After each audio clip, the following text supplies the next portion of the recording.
श्री ओम नमः शिवाय। ओम नमः शिवाय। ओम नमः शिवाय।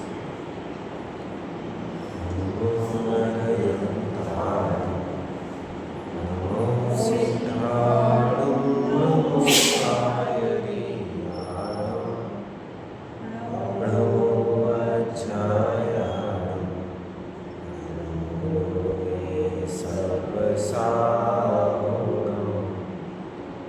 ओंकारनिर्गुण संयुक्तं नित्यं ध्यायन्ति योगिनः कामदं मोक्षदं चैव ओंकाराय नमो नमः।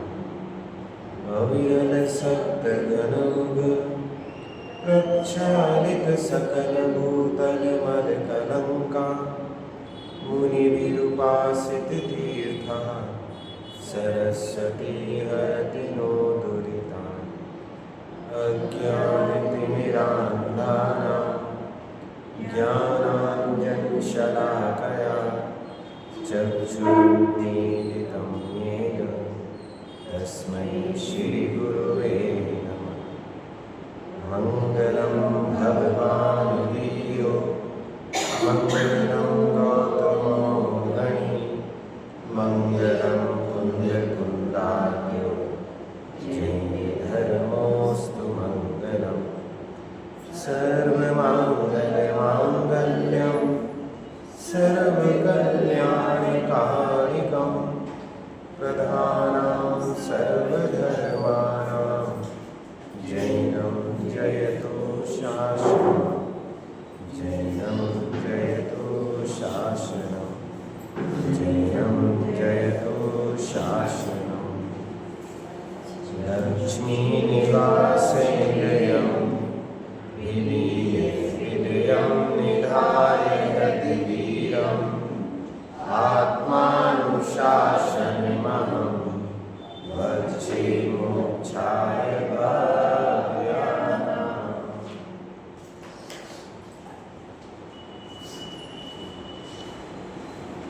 यह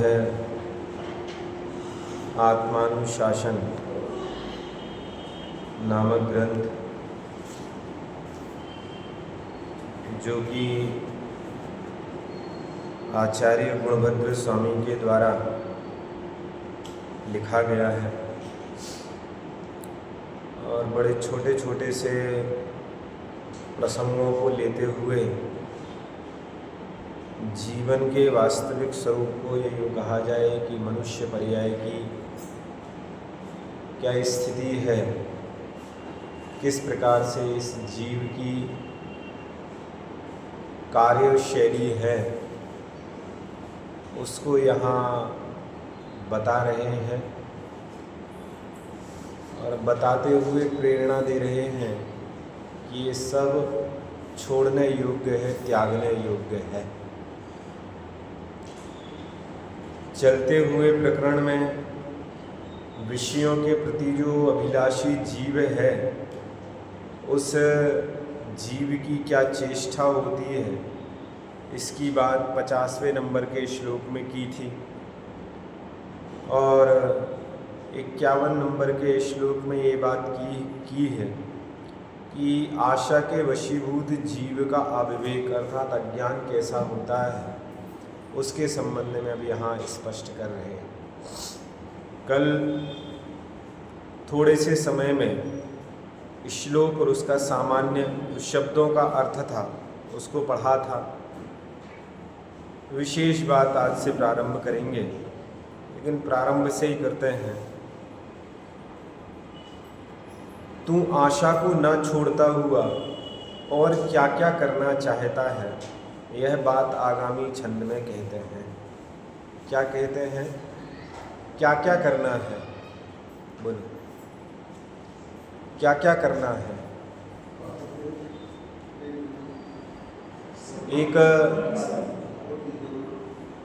एक लिस्ट बना लीजिएगा, घंटे 2-4 घंटे 8-10 घंटे बैठ कर के 24 घंटे बैठ कर के कि हमें क्या क्या करना है। लेकिन कंडीशन उसमें ये रहेगी कि 24 घंटे के बाद फिर उसमें आप कुछ जोड़ नहीं सकते हैं। बना लो जो बनाना हो, बनाओ लिस्ट क्या क्या काम करना है, खाने की, पीने की, घूमने की, फिरने की, सब चीज़ों की लिखो भाई सब क्या क्या करना है, क्या क्या रह गया है, क्या क्या इच्छाएं हैं। लेकिन कंडीशन यही रहेगी, बाद में फिर आप कुछ जोड़ नहीं सकते उसमें, बन जाएगी लिस्ट पूरी। नहीं बन सकती भाई साहब, नहीं बन सकती। समय के साथ परिवर्तित होती हुई व्यवस्था, चीज़ें कैसे कैसे संतोष कर लेंगे। हाँ, आज के समय में लिस्ट बनाई और आज के समय में लिस्ट के अनुसार वातावरण को देख करके चीज़ें लिखी, और आज से साल 2 साल बाद फिर चीज़ें चेंज हो गई। हाँ, नई टेक्नोलॉजी आ गई, नई कोई चीज़ आ गई, तो फिर भाई साहब क्या करोगे? तो लिस्ट तो बन चुकी है, नई चीज़ उसमें ऐड हो नहीं सकती है। तो यहाँ आचार्य भगवान इस जीव को ये सिखा रहे हैं, समझा रहे हैं कि भैया क्या क्या करना है तुम्हें, इस अज्ञानता के कारण क्या क्या करोगे तुम, कभी पूर्ति होने वाली है क्या? तो कभी पूर्ति, और कि जितनी लिस्ट बनाना उतनी लिस्ट बना लीजिए। यदि जोड़ने की परमिशन भी दी जाए, जोड़ते चलिए तो लिस्ट खत्म होने वाली नहीं है। क्या क्या करना है, क्या क्या करना है, तो उसके लिए यहाँ श्लोक लिखा देखो।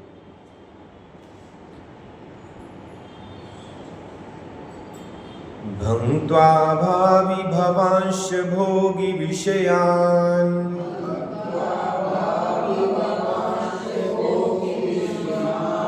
भोगान् भुभुक्षुर्भृशम्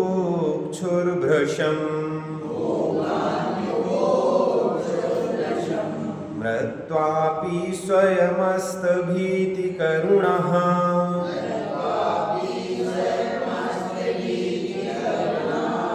सर्वान् जिघांशुर्मुधा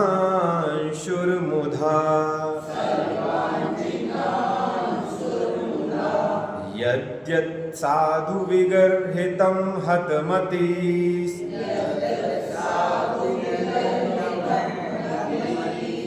तस्यैव धिक् कामुकः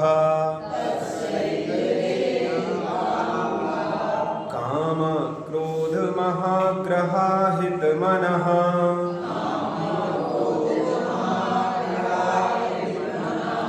किं किं न कुर्याज्जनः।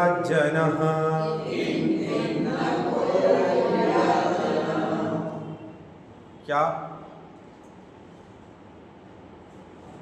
जो भोगी भोगान विषमान, जो भोगी हैं, भोगियों के द्वारा भोगान भोगों को विषमान, विष के रूप में माना गया है। विष के रूप में कैसा माना गया है कि भैया जैसे विष इस जीव के प्राणों को घात कर देता है, वैसे ही ये भोग भी हैं कि इस जीव को कभी जीने नहीं देंगे, कभी नहीं जीने देंगे, इसको संतोष के साथ नहीं जीनेंगे, संतुष्टि के साथ नहीं जीने देंगे, ये भी समाप्त हो जाएंगे। भोगी भोगान विषयान, कि भोगियों के द्वारा भोगों को विष के समान कहा है। भोगों को विष के समान जान करके, जो कहा गए हैं ना उनको जान करके, स्वयं मृत्वापि, स्वयं अर्थात स्वयं मृत्वा, मरकर, अपि मतलब भी, मरकर भी, स्वयं मर करके भी कैसी स्थिति है? भावी भवांश, भावी भवों के लिए, भविष्य के भवों के लिए भंक्त्वा, भोग करने की, भृशम बुभुक्षु, बहुत इच्छा करता है, बहुत इच्छा करता है। ये सारी की सारी परिस्थितियां, स्थितियां क्लियर होने के बाद भी, स्पष्ट होने के बाद भी, उन्होंने बता भी दिया कि इनकी स्थिति बड़ी खराब है, उसके बाद भी ये जीव आगामी भवों के भोगने की व्यवस्था को भोगने के लिए व्यवस्था करता है। भाई सब मिल जाएंगे, बढ़िया, ऐसा कि ये कर ले, वो कर ले, लगा रहता है।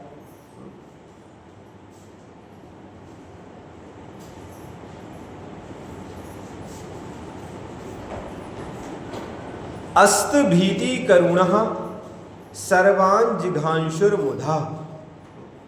क्या लिखा? अस्त अर्थात रहित हुआ है। किससे रहित हुआ है? ये लिखा भीति करुणा। भीति मतलब होता है डर और करुणा मतलब दया। जो दया है, करुणा है, डर है, डर खत्म हो गया इसका। जब किसी व्यक्ति का डर खत्म हो जाए ना तो फिर वो स्वच्छंद हो जाता है। और इस जीव का डर खत्म हो गया, क्या होगा विषयों को नहीं भोगेंगे तो क्या हो जाएगा? इसको विषयों के भोग का अभी फल नहीं मालूम है कि क्या स्थिति बनेगी, इसीलिए डरता नहीं। अस्त भीति करुणा अर्थात भय से और दया से रहित यह जीव मुधा व्यर्थ ही सर्वान जिघांशु, सभी जीवों को जिघांशु अर्थात मारने की इच्छा करता है, दुखी करने की इच्छा करता है। प्रत्येक जीव को दुखी करके ये अपने भोगों को भोगना चाहता है बस। यद्यत साधु विगर्हितम हतमति तस्यैव धिक् कामुकः। यद्यत जो साधु विगर्हितम, साधु अर्थात साधु जनों से विगर्हितम निंदनीय है। ये जितनी भी पदार्थ हैं ना, जितने भी विषय भोग हैं, ये सारे के सारे कैसे? तो सज्जनों के द्वारा निंदनीय हैं। उन्होंने इनको निंदा योग्य कहा है कि भाई साहब ये अच्छे नहीं है। ऐसे साधु विगर्हितम, सज्जनों के द्वारा निंदनीय। हतमति, हतमति अर्थात मूढ़ बुद्धि वाला। मति मतलब बुद्धि, हत मतलब मूढ़, अल्प बुद्धि, मंद बुद्धि जीव तस्य एव, उनको ही, जिनको साधु जनों ने छोड़ने की शिक्षा दी ना, जिनके लिए गलत कहा, निंदनीय कहा, उनको ही कामुकः, काम क्रोध महाग्रहा अहित मनः, उन कामुक, काम क्रोध महाग्रह अहित मनः, जो इसके पीड़ित मन वाले मनुष्य के, अहित मनः अर्थात जो हित के लिए अच्छा नहीं है, अहित, हित करने वाले नहीं है, ऐसे अहित करने वाले ये सारे के सारी चीजें मनः अर्थात मनुष्य को किम किम न कुर्यात, क्या क्या नहीं करता है, क्या क्या नहीं करता है, ऐसे जनों के लिए कहा धिक्कार है ऐसे लोगों कि ये काम क्रोध मान माया, इनके कारण ये जीव क्या क्या नहीं करता है, क्या क्या नहीं करता, उन सारे के सारे कामों को करता है जो सज्जनों के द्वारा निंदनीय है, छोड़ने योग्य है, त्यागने योग्य हैं। उनके लिए भी ये भला जान करके करना चाहता है, भोगना चाहता है। इसीलिए यहाँ ऐसे लोगों के लिए धिक्कार शब्द संबोधित करते हुए उनको कहा है कि वैसे इनका कुछ नहीं हो सकता, कुछ नहीं। कैसे कुछ नहीं हो सकता? कि अनुभवी लोगों ने पहले ही बता दिया कि इसमें कोई दम नहीं है, कोई फायदा नहीं है, फिर भी अज्ञानी जीव उसी रास्ते पर जा रहा है, वही भोगना चाह रहा है, वही कर। अब जब पहले ही कह दिया गया कि भैया इस रास्ते पे चलने में कोई मंजिल मिलने वाली नहीं है, कहीं नहीं जाओगे, फिर भी वो देख के तो आए, देख के तो आए, दिखे कुछ तो मिलेगा, अरे कुछ मिलने वाला नहीं है। उसके बाद भी ये मूढ़ व्यक्ति आगे बढ़ता जाता है, उस पर चलता जाता है। ऐसे ही सज्जनों ने कहा कि भाई सब विषय भोगों में कोई दम नहीं है, मैंने छोड़ दिए। जितने हमारे महापुरुष हैं उन्होंने छोड़ करके ये बताया कि भाई साहब ये उन्होंने छोड़ दिए, जब इसमें कोई दम नहीं हो मैंने छोड़ दी, तो अब तुम क्यों ग्रहण कर रहे हो इन चीजों को? उसके बाद भी संतुष्ट नहीं होता है और भोगने की इच्छा करता रहता है। ऐसे लोगों के लिए कहा कि धिक् जनः, धिक्कार है ऐसे लोगों पर। अज्ञानी पर भव में दुर्लभ सर्प समान प्राण हरता, भोग हेतु निर्भय हो मर कर भी पर वध इच्छा करता।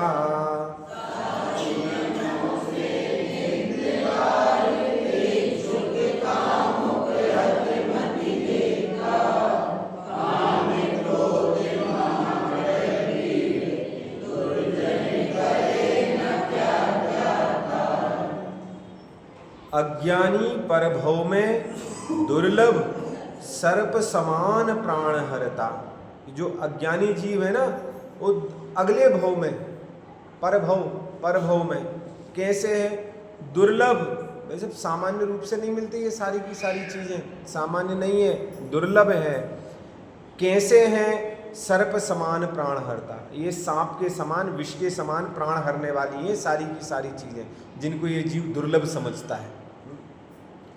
भोग हेतु निर्भय हो मर कर भी पर बधे इच्छा करता, कि इन भोगों के लिए निर्भय होकर मर कर के भी, भले ही मर जाए लेकिन दूसरों का वध करके इनको भोगेंगे तो जरूर भाई साहब। इस स्थिति तक ये जीव चला जाता है।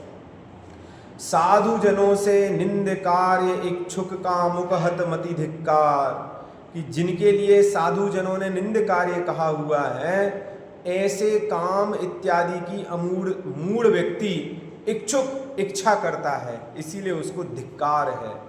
काम क्रोध महग्रह पीड़ित दुर्जन करे न क्या क्या कार्य, कि जो व्यक्ति काम से, क्रोध से, आशा से पीड़ित है, ऐसा दुर्जन व्यक्ति क्या क्या नहीं करता है, मतलब सब काम करता है जानते हुए भी। चलिए अर्थ, हे जीव तू काले नाग के समान प्राण घातक भोगों को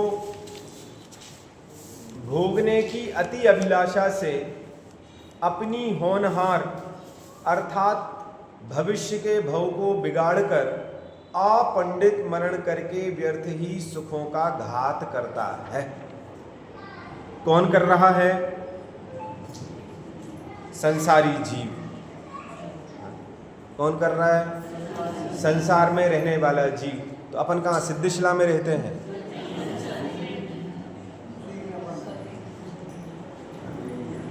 भैया सबकी बात है, संसार में हम भी रहते हैं, आप भी रहते हैं, सब संसारी जीवों की बात है। संबोधन लिखा, हे जीव तू काले नाग के समान प्राण घातक। वो नाग कैसा है? प्राणों का घात करने वाला है नाग। ऐसे प्राण घातक, नाग के समान प्राण घातक। कौन है प्राण घातक? तो लिखा भोगों को भोगने की अति अभिलाषा से। वो जो भोग है ना, भोगने की अभिलाषा, वो इच्छा प्राण घातक है। प्राण चले जाएंगे लेकिन इस जीव की इच्छाएं पूरी होने वाली नहीं। गड्ढा तो छोड़िएगा भाई साहब, गड्ढा तो भरेगा ही नहीं, मतलब ना जाने कितने भव चले जाएंगे फिर भी इसकी इच्छाएं पूरी होने वाली नहीं है। अभिलाषा से अपनी होनहार बिगाड़ कर, अर्थात भविष्य के भव को बिगाड़ लेता है। यदि वर्तमान पर्याय में ये चीज़ समझ में आ गई कि भैया ये जितनी भी इच्छाएं, इन इच्छाओं से हमारा काम होने वाला नहीं है, कुछ होने वाला नहीं है, ये हमें पूर्ति देने वाली नहीं है, पूरा करने वाली नहीं है। क्यों? क्योंकि चाहते तो हम बहुत कुछ हैं लेकिन मिलने वाला कुछ नहीं है। जब कुछ मिलने वाला नहीं है तो फिर यहाँ ये समझा रहे कि क्यों अनावश्यक रूप से अपना समय, श्रम, जीवन खराब कर रहे हो? मिल भी जाएगा तो होगा क्या? तृप्ति हो जाएगी? नहीं होने वाली। भाई साहब एक चीज मिल जाएगी, दूसरी मिल जाएगी, तीसरी। मतलब यदि देखा जाए तो जिस व्यक्ति की जैसी सामर्थ्य है उस सामर्थ्य के अनुसार भोगों को भोगता है कि नहीं भोगता। पहले वो एक छोटी सी डिब्बी आया करती थी फ़ोन करने के लिए, उसी में संतुष्ट था। फिर थोड़ा सा फ़ोन बदला तो वो रंगीन स्क्रीन आने लगी टच कीपैड में ही, तो वो लेने लगा। फिर उसके बाद टच स्क्रीन आ गई तो टच स्क्रीन लेने लगा। फिर टच स्क्रीन में जैसी जैसी टेक्नोलॉजी आई हो, फिर कंपनियां और ये और वो नाना प्रकार की, कहाँ संतुष्टि है इस जीव को? कहाँ संतुष्टि? भाई साहब फ़ोन तो उस डिब्बी से भी हो रहा, आवाज की डिब्बी से भी फ़ोन हो रहा है, बात तो कर ही रहे हैं ना। अंतर कहाँ आया? दिक्कत कहाँ हुई? दिक्कत इच्छाओं की, दिक्कत इच्छाओं, उससे मन नहीं भरा। उससे मन नहीं भरा, दूसरी नहीं, तीसरी नहीं, चौथी नहीं तो पांचवी। हर चीज में ये स्थिति है। एक एक चीज में उठाएंगे ना, गाड़ी घोड़ा बंगला, जो भी भोग सामग्रियां जितनी हैं, सबकी स्थिति यही है। इच्छाएं पूरी कहाँ होने वाली हैं, अपितु इच्छाएं तो बढ़ती जाती हैं और बढ़ती जाती हैं, ये। और जबकि इनका अंत कहीं है नहीं। तो जब इनका अंत नहीं है तो इनको पूरा करने में क्यों अपना भाव बिगाड़ रहा है भाई? कौन? जीव। ये जीव जब इच्छाएं पूरी नहीं होनी तो करोगे क्या? कितनी चीजें खरीद लें कि हमारी इच्छाएं पूरी हो जाए? बोलो बोलो भाई साहब। यदि ऊपर से नीचे तक श्रृंगार की पूरी सामग्री दिला दी जाए, पूरी की पूरी सोने की, भाई साहब, फिर तृप्ति हो जाएगी? नहीं होगी भाई साहब, नहीं होगी, फिर भी नहीं होगी। हाँ? कहने का मतलब यह है कि ये जो मन है ना, ये मन कभी भी पूरा होने वाला नहीं है। जब पूरा होने वाला नहीं है तो यहाँ गुणभद्र स्वामी कह रहे भाई साहब क्यों इनको पूरा करने के चक्कर में लोगों, जब भरे भी नहीं जाना है तो। हाँ? हमारी स्थिति तो ऐसी है कि हाथ में बाल्टी है लेकिन बिना पेंदी की है। कितना पानी भरा जाए कि वो बाल्टी भर जाए? नहीं भरी सकती भाई साहब, नहीं भर सकती। इससे बेहतर है कि उस बाल्टी को छोड़ो और अपना दूसरा काम देखो। और दूसरा काम है इस संसार से विरक्ति का। उसी में सार है, उसी में दम है। यहां देखो अगली पंक्ति कितनी गजब की लिखी कि अपनी होनहार बिगाड़ कर पंडित मरण करके व्यर्थ ही सुखों का घात करता है। बोलो, सुख चाहिए ना? सुख चाहिए तो सुखों को घात कर रहा है ये जीव। कैसे कर रहा है? तो लिखा अपंडित मरण करके। दो प्रकार के मरण होते हैं, पंडित मरण और अपंडित मरण। कितने? 5 प्रकार के होते हैं। तो लेकिन अपंडित की दृष्टि से तो पंडित है। पंडित मरण किसे कहते हैं? कि जब कोई पंडित मरे तो पंडित मरण, और जो पंडित ना हो वो मरे सो अपंडित मरण। नहीं भैया, अपंडित मरण अर्थात अज्ञान की स्थिति में जो मरण होता है, कषाय रूप परिणामों से जो मरण होता है, पाप रूप परिणामों से जो मरण होता है, वो अपंडित मरण। और पंडित मरण जो ज्ञान, सम्यक ज्ञान रूप हो, वो कहलाता है पंडित मरण। यहाँ अपने स्वरूप को ना जान करके इन भोग विलासिता के चक्कर में अपने जीवन को ना जाने कितनी बार हमने बर्बाद किया है, ना जाने कितनी बार बर्बाद किया है। और जब बर्बाद किया तो कहाँ गए हम? जिन गतियों में हमारी जाने की इच्छा नहीं होती है, ऐसी गतियों में गए। अब यहाँ लिखा कि भाई साहब आप सुखों का घात क्यों कर रहे हो? अपने सुख चाहते हो ना, पंडित मरण करो, सम्यक ज्ञान पूर्वक मरण करो। तो क्या होगा? ये होगा कि भाई साहब आगामी पर्याय अच्छी मिलेगी। कम से कम मोक्ष नहीं मिलेगा तो कम से कम ये स्थिति बनेगी कि दुर्दशा तो नहीं होगी कि जहाँ ज्ञान की आराधना ना हो सके, आत्मा आराधना ना हो सके, सुनने पढ़ने लिखने का कोई मौका ना मिले। यदि जाना ही है गतियों में तो ऐसी गति में जाओ कि जहाँ हमारा धर्म साधन तो हो सके। तो उसके लिए लिखा कि पंडित मरण करके व्यर्थ ही सुखों का घात करता है। सुखों का घात कौन कर रहा है? स्वयं कर रहा है। तू आविवेकी, परलोक के भय से रहित, निर्दय, कठोर परिणामी तथा सज्जनों द्वारा निंद वस्तुओं का अभिलाषी हो रहा है। जिनका मन काम क्रोध रूपी महाग्रहों के वश में है, ऐसे प्राणी क्या क्या नहीं करते, सभी अकार्य करते हैं। कामी पुरुषों को धिक्कार है, धिक्कार। परलोक का भय नहीं है। किसका भय नहीं है? ना इस लोक का भय है और ना परलोक का डर है।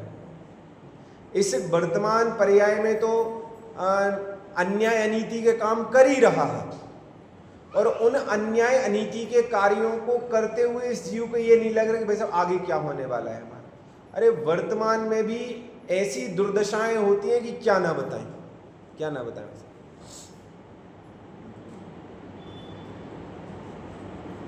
कई बार कई जीवों की, ये जो क्लिष्ट परिणामी क्रूर परिणामी जीव होते हैं ना, उनकी आप दुर्दशाएं देख करके दंग रह जाएंगे, क्या स्थिति बनती है। मतलब खाने पीने के लाले, बीमारियों से ऐसे ग्रसित होते हैं, ऐसे ग्रसित होते हैं कि क्या कहा जाए। ऐसी ऐसी बीमारियां लगती हैं, ऐसी ऐसी बीमारियां एक साथ ना जाने कितनी परेशानियां माथे पर आती हैं। ऐसी किसके कारण? पाप का उदय आता है, पाप कर्म। वैसे जब किया है तो भोगों को भी जिसने किया वही तो भोगेगा। और ये तो ठीक है, यहाँ तो चलो ठीक है, थोड़ा बहुत पुण्य का उदय था, थोड़ा सा प्रभाव था, सब चीज़ें हैं तो बढ़िया दिख रहा है, हो गया, कट गई। अब आगे वैसे ये सारे के सारे जितने यहाँ मिलने जुलने वाले थे वो सब आगे आपके साथ जाएंगे क्या आपकी सहायता करने के लिए? कोई जाने वाला नहीं है। जिनको अपना मान करके बैठे हुए हैं उनमें से एक भी जाने वाला नहीं है। अगली पर्याय में क्या स्थिति होगी ये विचार करो। अब जिन जीवों को परेशान करके, जिन जीवों को दुखी करके वर्तमान पर्याय में आप खुश हो रहे थे, अब आगामी पर्याय में जब स्वयं के ऊपर दुख आएगा तो फिर तुम्हारे दुखों को कौन निजात कराएगा उन दुखों से तुम्हारे लिए? उनको तो खुद ही भोगना है भैया, खुद को ही भोगना है सारी की सारी चीजें। तो लिखा कि परलोक के भय से रहित, निर्दय, कठोर परिणामी तथा सज्जनों द्वारा निंद वस्तुओं का अभिलाषी हो रहा है। जिन लोगों ने इनको निंद जान करके छोड़ दिया, किसी काम के नहीं है ऐसा जान करके छोड़ दिया, उनको ये जीव ग्रहण करता है। जिनका मन काम क्रोध रूपी महाग्रहों के वश में हैं, ऐसे प्राणी क्या क्या नहीं करते, सभी कार्य करते हैं। कामी पुरुषों को धिक्कार है। भावार्थ, काले नाग के समान विष भरे लोगों की अति अभिलाषा से तूने कुगति का बंध किया। बोलो किसने किया? इस जीव ने कुगति का बंध किया। भाई सब कुगति का किसके कारण किया? विषयों की अभिलाषा के कारण। पूर्व में भी कुगति का बंध किया और अभी भी वही काम करके पुनः उसी रास्ते पर चल रहे हैं। परलोक का भय और जीवों पर दया ना करके स्वाधीन सुखों का घात किया। साधु पुरुषों ने जिन जिन वस्तुओं की निंदा की, तूने उन्हीं की अभिलाषा की। ऐसी बुद्धि को धिक्कार है। काम क्रोध रूपी महाभयंकर ग्रहों के वशीभूत होकर तूने क्या क्या अनर्थ नहीं किए। जीव हिंसा, असत्य, चोरी, कुशील, बहुआरंभ, धन की तृष्णा आदि अनेक पाप किए, वे विषय कषाय ही अनर्थ के क्या है? अनर्थ के मूल है। अनर्थ जिसका कोई अर्थ नहीं है, वैसे जिसका कोई औचित्य नहीं है, उसकी जड़ में वो चीज है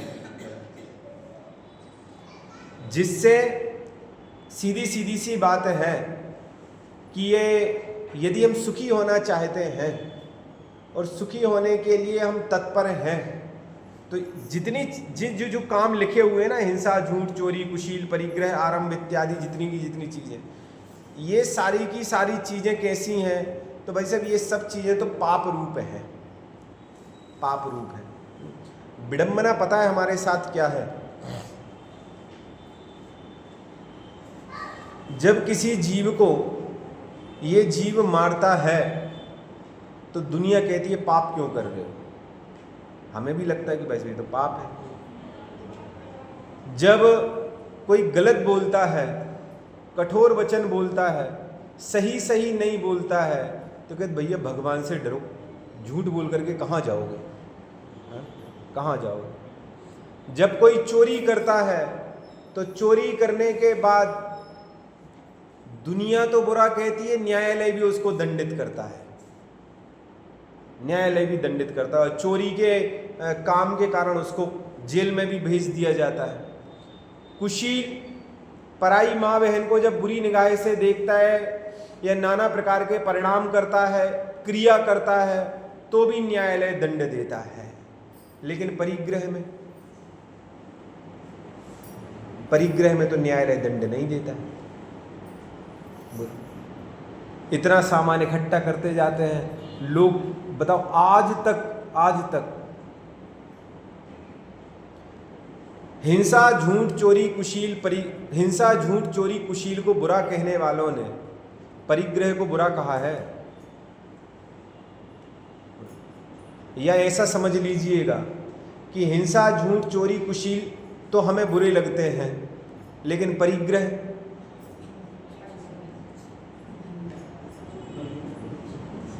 बोलो, हंस रहे हो आप लोग सब? हाँ नरेंद्र, परिग्रह बुरा लगता है क्या डॉक्टर साहब? बुरा है, लेकिन लगता है, लगता नहीं है।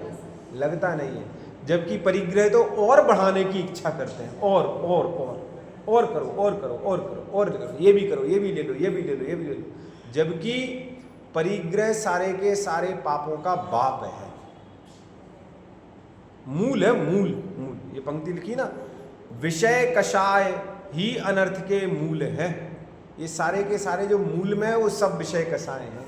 और ये सारे के सारे कैसे, तो लिखा अनर्थ, कोई काम के नहीं है, कोई औचित्य नहीं है इन सारी की सारी चीजों का। क्या क्या सुखी कर देंगे? हा? एक भी चीज भरपूर सुखी कर दोगे तुम, यह सोचे सन्मुख खड़ा रहा। केवल खड़े ही रहे पास में कि आप सुखी कर दोगे, लेकिन सुखी करने वाले नहीं है भाई साहब, कोई सुखी करने वाले नहीं है।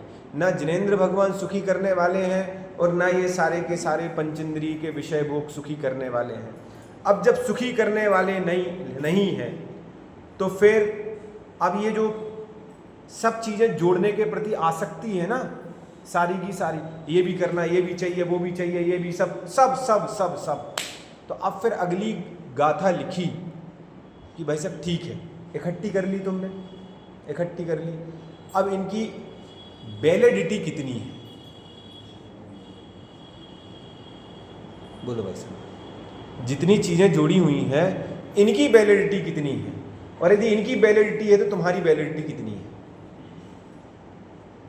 भोग पाओगे? ये सारी की सारी जितनी चीज़ें हैं वो सब शाश्वत हैं क्या?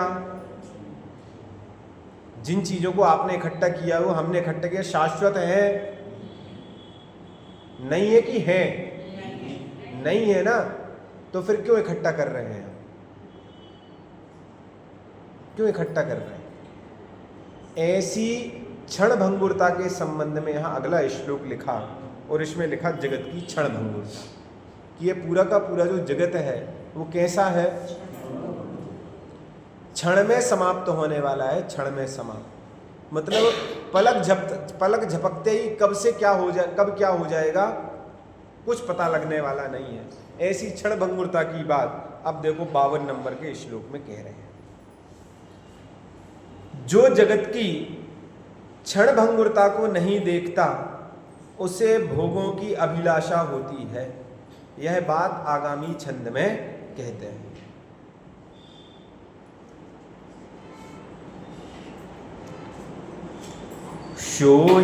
शोयस्याजनीयः स एव दिवसो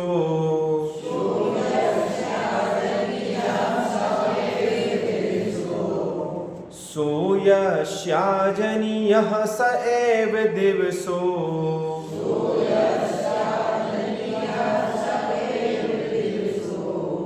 हरस्तस्य सम्पद्यते स्थैर्यं नाम न कस्यचित् जगदिदम्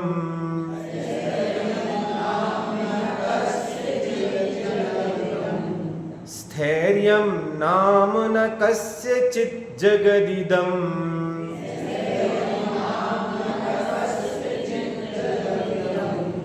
कालानिलोन्मूलितम्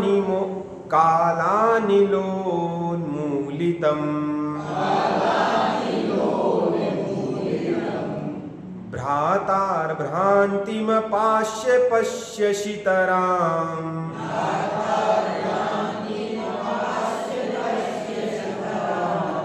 भ्रातर्भ्रान्तिमपाश्य पश्यसि तराम्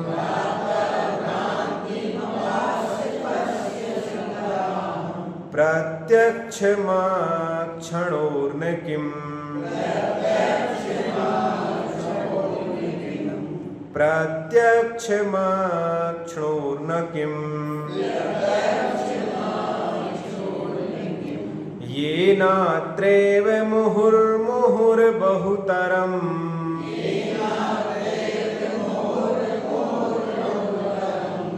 येनात्रैव मुहुर्मुहुर्बहुतरम्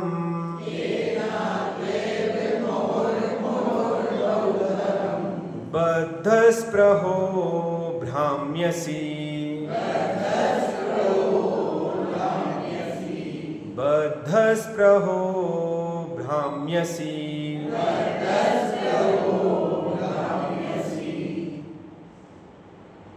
सो यस्य अजनीयः सो अर्थात कल कल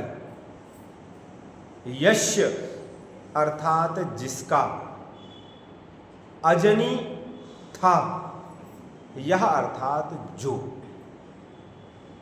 जिसका जो कल था। शब्द समझना बहुत गजब का छंद है, बहुत गजब का।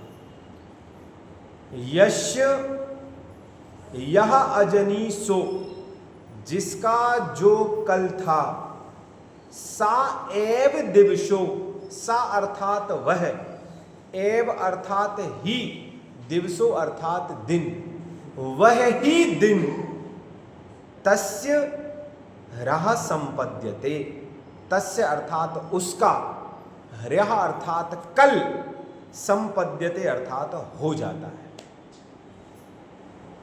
क्या लिखा?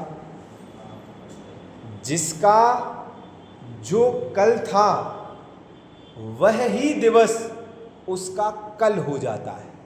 मतलब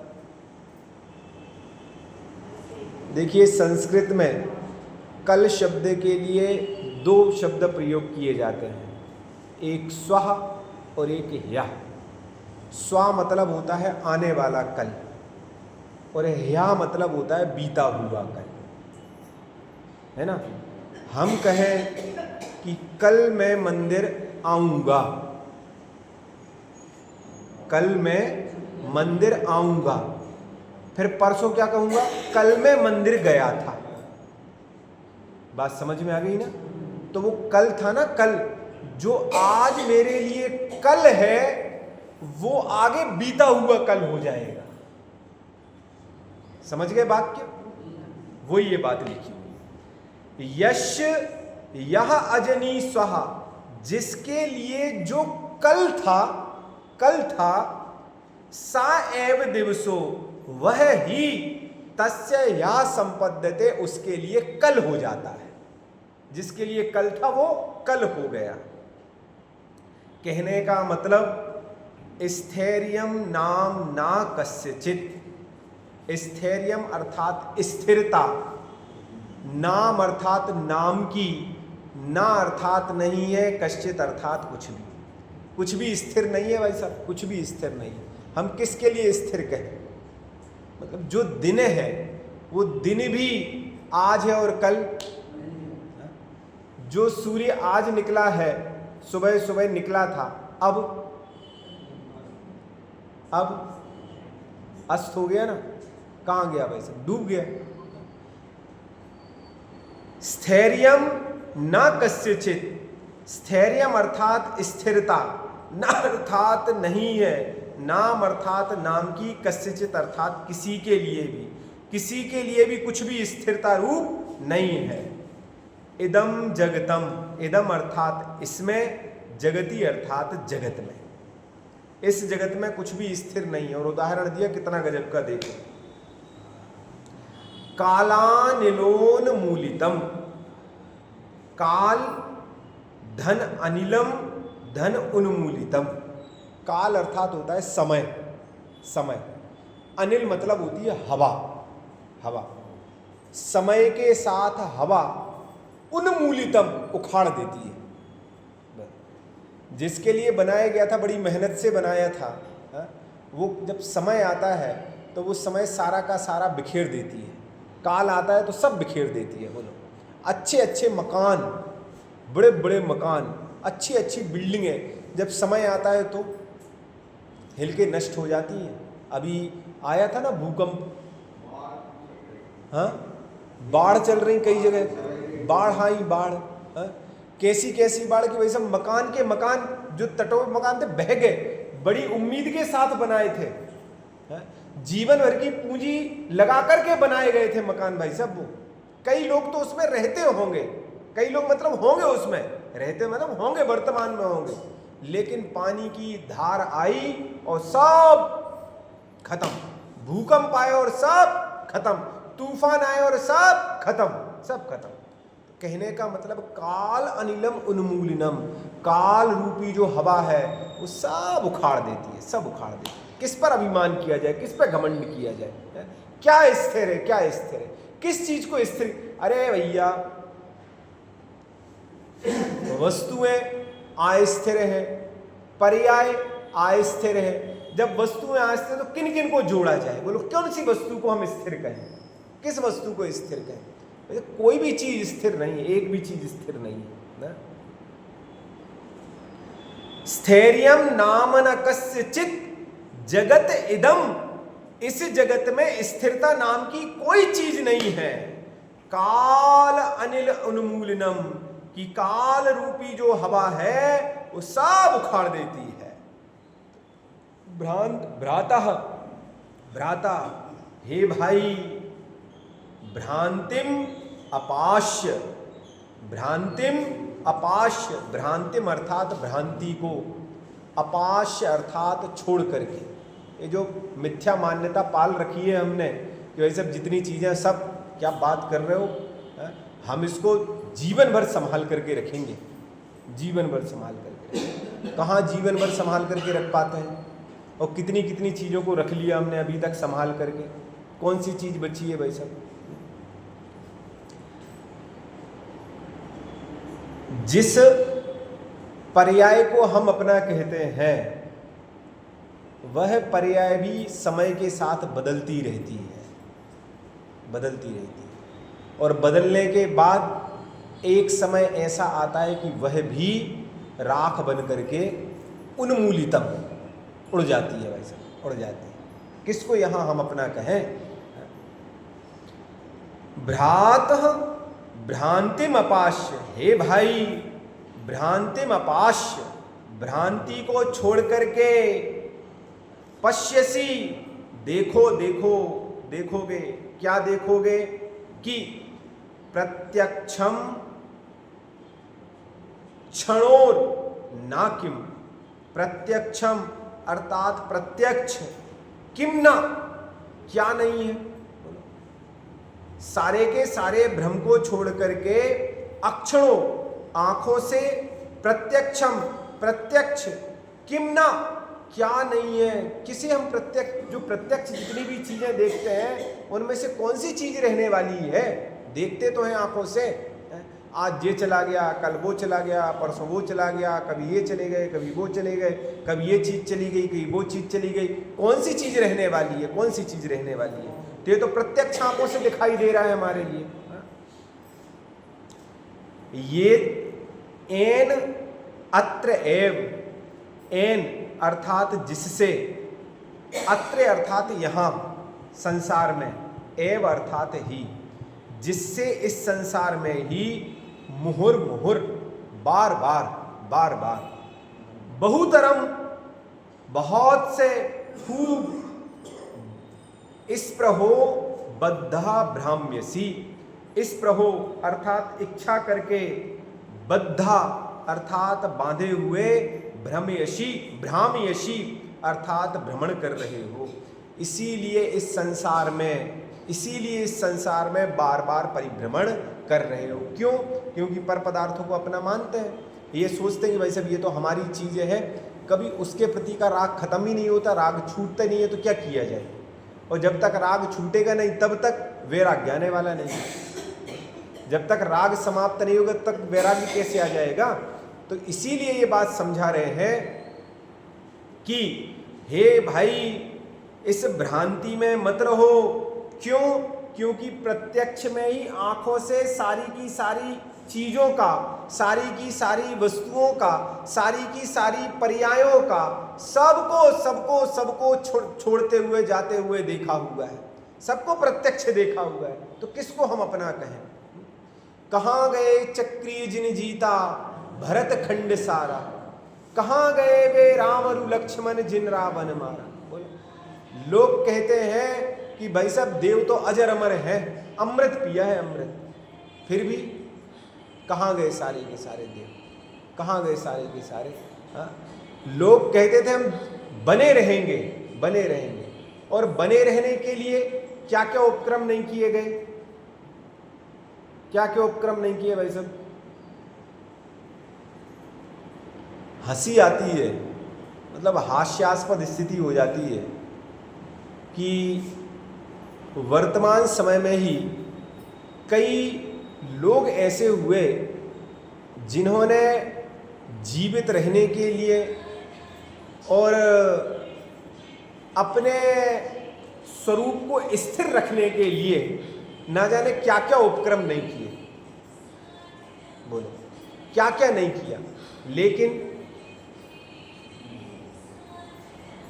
लेकिन भाई साहब डॉक्टरों की टोली साथ में रखी नरेंद्र भाई साहब, तुरंत के तुरंत, और स्थिति क्या बनी? यंग एज में ही खत्म भाई साहब, गए मतलब, अरे भैया गए का मतलब ये है कि भाई साहब कोई चीज यहां स्थिर रही है क्या? तो तुम कैसे स्थिर रह जाओगे? हाँ? कैसे रह जाओगे? यहां कुछ स्थिर नहीं है, सारी की सारी चीजें अस्थिर हैं, चाहे पर्याय हो चाहे वस्तुएं हो। ये कह करके यहां जगत की क्षण भंगुरता बताइए कि जिन चीजों के प्रति आसक्ति का परिणाम रख रहे हो। ऊपर के कितने सारे श्लोक इन सारी की सारी बातों के लिए समर्पित थे, विषयाभिलाषा के लिए, विषय भोगों के लिए। जितनी ये विषयों की अभिलाषा है, ये सारी की सारी जितनी चीजें, जितने परिग्रह, सब कैसे हैं? नष्ट होने वाले हैं, एक भी चीज यहां रहने वाली नहीं है। श्लोक एक बार और पढ़ लेते हैं, उसके पश्चात अर्थ से कल अपन चर्चा प्रारंभ करेंगे। सोयस्याजनीयः स एव दिवसो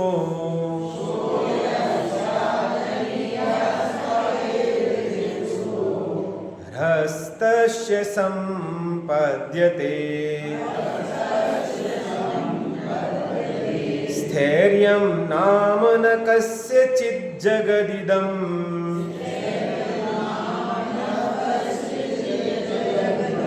कालानिलोन्मूलितम् भ्रातर्भ्रान्तिं पाश्य पश्यसि तराम्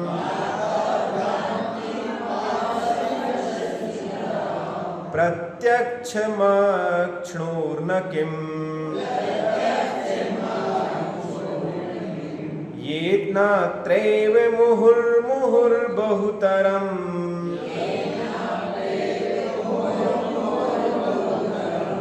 बद्धस्पृहो भ्राम्यसि। हिंदी पद्यानुवाद के साथ कल इसकी शेष चर्चा पर आगे बढ़ें। मिथ्यात्म नाश देखो, ज्ञान के प्रकाश देखो, आपा